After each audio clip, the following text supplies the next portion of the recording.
state's largest youth shelter. We care for kids anywhere from newborn up to age 17, so the entire age range of kids and all genders. Kids mostly either caught in the juvenile detection kind of thing? Yes, CPS, so here in Iowa, it's the Department of Human Services, so DHS, and then juvenile court services. Trauma, abuse, neglect, that children were removed from the home at one point or recently.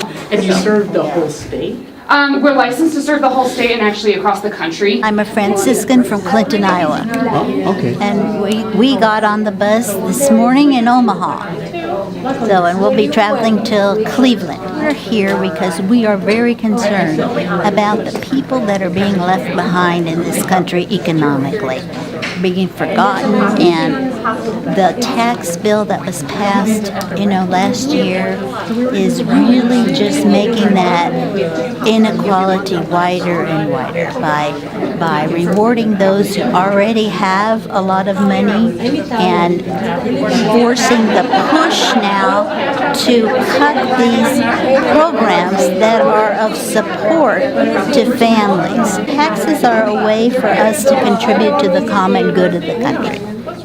And so that's our message, basically. And for me, the general welfare is, as a country, we provide certain basic minimums. And why a country as wealthy and as blessed as we are, who cannot see that they're going to produce a basic minimum, and not just survival, but for all citizens. So really in that child welfare, emergency services, yes, is the largest shelter in the state of Iowa. Someone was asking about funding. It certainly takes lots of different pieces of funding to fulfill our mission. We're on the road to try to lift up this intersection of a little bit of government funding, how we leverage it with charitable or philanthropic contributions, and how all of that works together. And I'm just curious how it might work together for you here. The proportion of our funds that come from philanthropy is going up out of necessity. We have some government-funded programs, as we've talked about. So the Integrated Care Connections program is one of those. Our outpatient mental health, we're able to bill Medicaid for those services, but the payments that we receive for those services have not increased in 5 years. So we're getting the same payment rates as we're trying to give raises to our staff and trying to accommodate increases in food costs and benefit costs and all of the other costs that we incur to provide safe services for the families that we help. And there's a lot of competition for those dollars in the communities because there's a lot of good causes other than ours.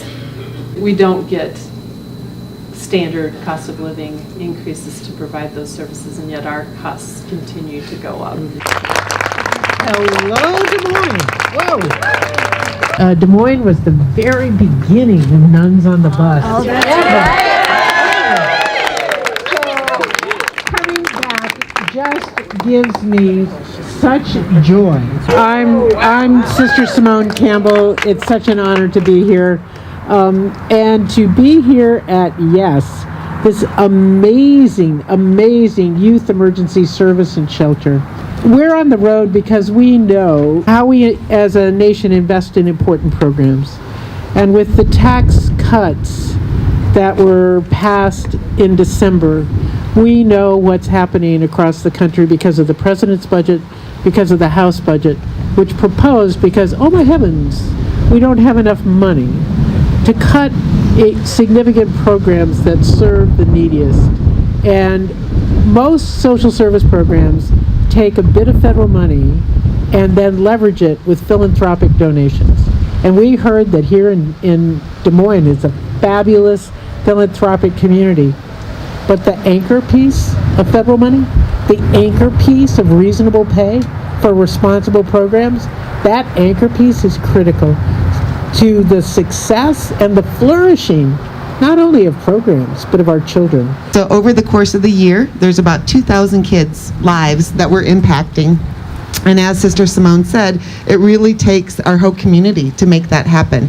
Certainly the dollars from our state and federal government are important. But I think really we have to look at the comprehensive needs of all our young people and how do we support them. I appreciate your advocacy work along the route across the U.S. to help make that happen for not just the kids at Yes, but so many kids and families' lives across the entire country. So thank you. Nelson Mandela once said, "There can be no keener revelation of a society's soul than in the way in which it treats its children. The children are our future, and if we cannot provide services for them, that means we are failing as human beings of this world." We are for the 100%, not the 1%, not the bottom 20%, but the 100%. November 6th is a good reason to get people stirred up. That's our election day. But what we know is November 7th becomes as important. We then need to hold our electeds accountable. Whoever wins, they're going to have to answer to a growing, thundering herd of people saying reasonable revenue for responsible programs. We started October 8th in Santa Monica, California. And you'll end when? November 2nd in Mar-a-Lago. Why Mar-a-Lago? Well, quite frankly, it's because I have a poetic heart. And Mar-a-Lago seems to me to be the ultimate icon of the wealth that benefit from this tax bill. And Nuns on the Bus, we're sort of a low-budget operation driving around in a bus across the whole country. I hope you get a shot of our route. You can see the yellow line across the country is our route. So we're wandering our nation to say, this is about the people. Let's end the unpatriotic lie that we're based in individualism, and let's reclaim or claim for the first time the truth. It's we the people. It's all of us together. Please sign your name. Be a part of the bus, and then by the time we get to Mar-a-Lago on November 2nd, which I can hardly wait, we are going to drive past Mar-a-Lago, and we're going to be the icon of the common good, juxtaposed to the alternative. So join us on the bus, so it's no longer just Nuns on the bus, but it's everybody.